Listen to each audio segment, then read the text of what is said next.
Hello student. मैं doctor Nasreen Bano, associate professor department of botany, government Meera girls college Udaipur. आज के इस लेक्चर में हम इकोनॉमिक इम्पोर्टेंस ऑफ बैक्टीरिया यानी जीवाणुओं के आर्थिक महत्व के बारे में पढ़ेंगे।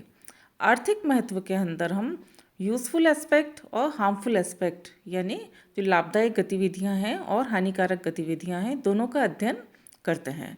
हानिकारक गतिविधियों का अध्ययन करना भी उतना ही आवश्यक है, क्योंकि जैसा कि हम जानते हैं कि बैक्टीरिया कई तरह की बीमारियां प्रोड्यूस करता है जो कि पौधों में, मनुष्यों में या जानवरों में पाई जाती हैं।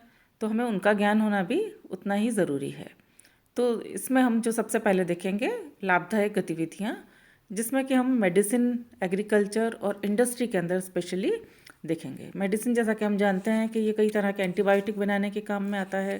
एग्रीकल्चर में भी इनका बहुत महत्व है और साथ में ही इंडस्ट्री में, ये डेयरी इंडस्ट्री में, अल्कोहल इंडस्ट्री में, सिरका या विनेगर इंडस्ट्री में, क्योरिंग ऑफ टोबैको या डेक्सन प्रोडक्शन, सभी में ये काम में लिया जाता है। तो अब हम शुरुआत में इकोनॉमिक इंपॉर्टेंस ऑफ बैक्टीरिया में बेनिफिशियल एक्टिविटीज़ देखेंगे बैक्टीरिया की, जिसमें पहला है सैनिटेशनल वैल्यू। सैनिटेशनल वैल्यू के अंदर जैसा कि हम जानते हैं कि बैक्टीरिया जो होता है वो प्रोटीन, फैट, कार्बोहाइड्रेट और दूसरे जो कॉम्प्लेक्स जो कंपाउंड होते हैं जो कि प्लांट के अंदर या एनिमल्स के अंदर पाए जाते हैं, तो उनके मरने के बाद में उनको क्या करता है कि सिंपल प्रोडक्ट में चेंज कर देता है, अपमार्जक के रूप में ये काम में लिया जाता है। तो इस तरह से अर्थ को ये क्लीन करता है और जो ये ऑर्गेनिक डेब्रीज हैं इनको वापस से ही रिटर्न कर देता है सॉइल के अंदर या एयर के अंदर सिंपल सब्सटेंस के रूप में, जो कि आगे ये रिसाइकिल इनका चलते रहते हैं और ये सॉइल की फर्टिलिटी को बढ़ाने के लिए भी काम में लिए जाते हैं। तो इसको अब हम आगे देखेंगे, role of bacteria in soil fertility. जैसा कि हम जानते हैं कि नाइट्रोजन जो होता है वो इसेंशियल कॉन्स्टिट्यूंट होता है और एटमॉस्फेयर के अंदर भी ये इसका बहुत बड़ा भाग मिलता है। 78% जो होता है वो नाइट्रोजन का पाया जाता है, लेकिन पौधे जो होते हैं इसको सीधे उपयोग में नहीं ले सकते हैं। तो लेग्यूमिनेसी जो एक फैमिली होती है एंजियोस्पर्म की, तो उसके नोड्यूल, उसकी जड़ों में जो कुछ नोड्यूल्स पाए जाते हैं तो उनमें ये बैक्टीरिया पाए जाते हैं। तो ये मॉलिक्यूलर नाइट्रोजन को फिक्स कर देते हैं जिससे कि प्लांट जो है उनको यूज़ कर पाता है। तो ये नाइट्रोजन फिक्सेशन करते हैं। तो नाइट्रोजन फिक्सेशन जो बैक्टीरिया करते हैं तो वो जो नाइट्रोजन होती है वो प्लांट ग्रहण कर सकता है। तो ये जो इसको हम 3 हेडिंग वैसे दिए गए हैं इसमें, अमोनिकारक जीवाणु, उसके अलावा नाइट्रिकारी जीवाणु और नाइट्रोजन फिक्सेशन जीवाणु। तो नाइट्रोजन फिक्सिंग जो बैक्टीरिया हैं तो ये क्या करते हैं, ये जीवाणु जो होता है ये मुक्त नाइट्रोजन का यौगिकीकरण करते हैं, यानी उनको फिक्स करते हैं, फिक्सेशन करते हैं। तो इसमें से कुछ तो ये मिट्टी में फ्री या स्वतंत्र रूप से मिलते हैं और कुछ लेग्यूमिनेसी जो फैमिली है उसकी जड़ों में नोड्यूल के रूप में पाए जाते हैं।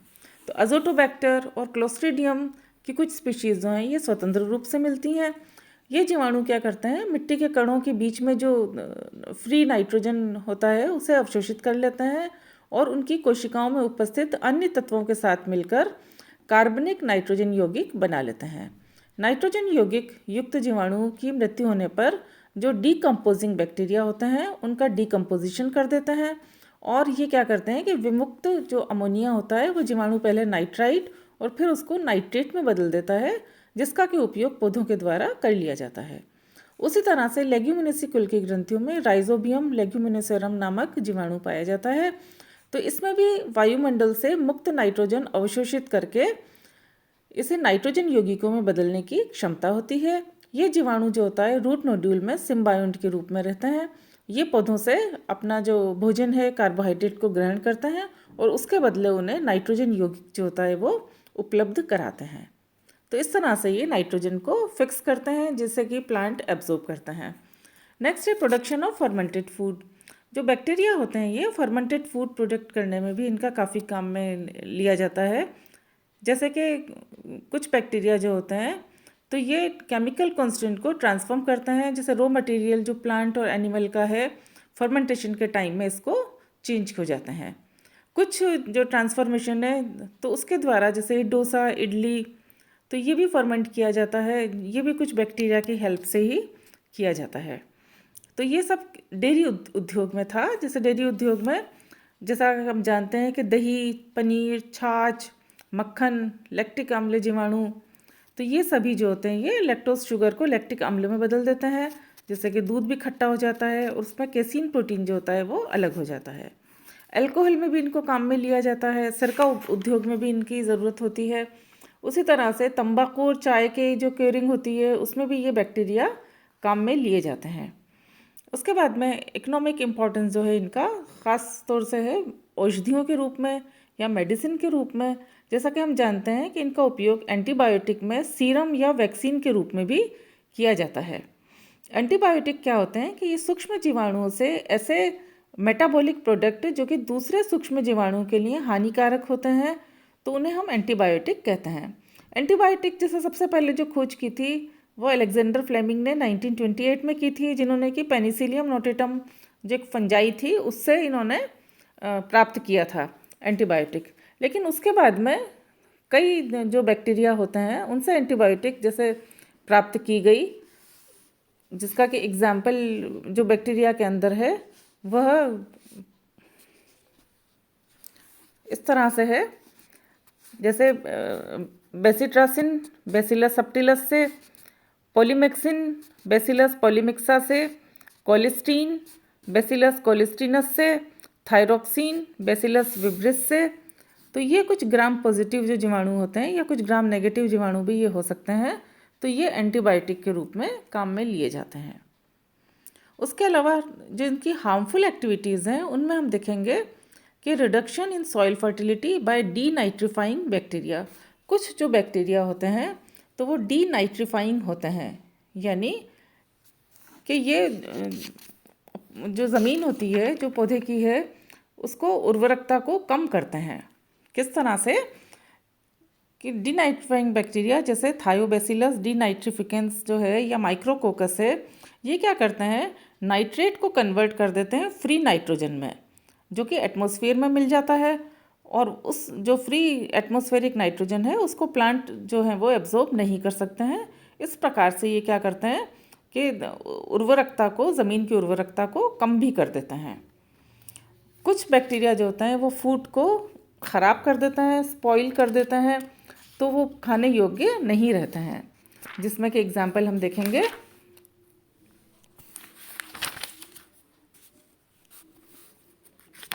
कई इसके अंदर हम वो देखेंगे, जैसे कि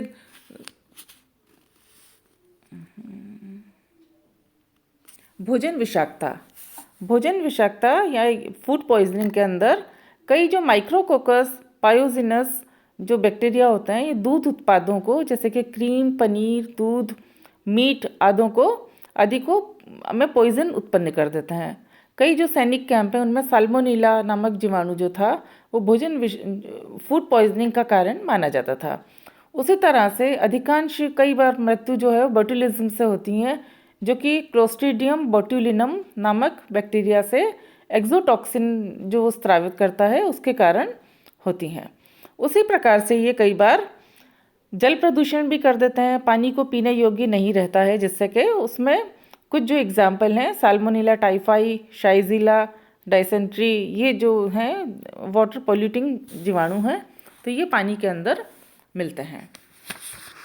उसके अलावा ये एनिमल और ह्यूमन डिजीज़ भी प्रोड्यूस करते हैं, जिसमें कि mainly tuberculosis of cattle, pneumonia, तो ये सब कुछ काफ़ी, कोलेरा, डिसेंट्री, लेप्रोसी, तो ये एग्जाम्पल हैं। इसमें हम ये एक लिस्ट के द्वारा देखेंगे जिसमें कि मैन और एनिमल में, और उसके आगे हम प्लांट में भी जो डिजीज़ ये प्रोड्यूस करते हैं उनका अध्ययन करेंगे। जैसे कि हैज़ा या कोलेरा, ये जो इसका पैथोजन है विब्रियो कोलेरी होता है। पैचिश या डिसेंट्री का शाइजिला डाइसेंट्री, प्लेग का पास्चुरेला पेस्टिस। उसी तरह से रूमेटिक फीवर का, कोड़ का, लेप्रोसी जो होती है उसको माइकोबैक्टीरियम लेप्री, तपेदिक ट्यूबरकुलोसिस का माइकोबैक्टीरियम ट्यूबरकुलोसिस, निमोनिया का स्ट्रेप्टोकोकस निमोनाई, टाइफॉइड का साल्मोनेला टाइफी, पीलिया या जॉन्डिस का भी जो है पैथोजन वो बैक्टीरिया ही है, डिप्थीरिया का। और उसके अलावा भी कई जो एंट्रीज हैं तो वो भी एस्चेरिचिया कोलाई के द्वारा कई बार पाई जाती हैं। अतिसार, डायोरिया, बैसिलस कोलाई, सिफिलिस, जो बीमारी है वो भी ट्रेपोनीमा पेलिडम के द्वारा, टिटनस जो है वो क्लोस्ट्रीडियम टिटनाई के द्वारा कॉज की जाती है। ये उसी के कुछ एग्जाम्पल हैं। उसी तरह से कुछ इंपॉर्टेंट बैक्टीरियल डिजीज़ हैं जो कि प्लांट के अंदर भी मिलती हैं, जिसमें कि हम देखेंगे लीफ स्पॉट ऑफ चेरी जो कि कोकोमाइसिस हेमेटिस के द्वारा, रिंग रॉट ऑफ पोटैटो ज़ेंथोमोनास सोलिनेरम के द्वारा, ब्लाइट ऑफ वॉलनट ज़ेंथोमोनास जुगलेंडिस, ब्लाइट ऑफ पेडी ज़ेंथोमोनास ओराइजाई, ब्लाइट ऑफ वीन स्यूडोमोनास फेसियोकोला, crown gall of sugar beet, bacterial spot of peach, citrus canker जो कि बहुत ही इंपॉर्टेंट डिजीज़ है जो कि ज़ेंथोमोनास सिट्राई के द्वारा, विल्ट ऑफ टोबैको फाइटोबैक्टीरियम, उसके अलावा soft rot of mango, tundu of wheat या angular leaf spot of cotton ज़ेंथोमोनास मॉल्वेसियरम के द्वारा होती है।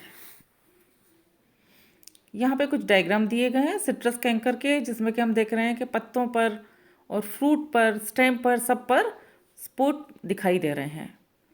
उसी प्रकार से यह फिगर जो है ये क्राउन गोल जो कि एग्रोबैक्टीरियम के द्वारा कॉज होता है उसका दिया गया है। ये भी क्राउन गोल डिजीज़ बाय एग्रोबैक्टीरियम। और ये कुछ और बैक्टीरियल डिजीज़ हैं जिसमें कि फायर ब्लाइट के रूप में ये जो ऑर्गन से अफेक्टेड ऑर्गन से ये सरफेस पर ड्रॉप के रूप में बाहर हमें दिखाई देता है। Thank you.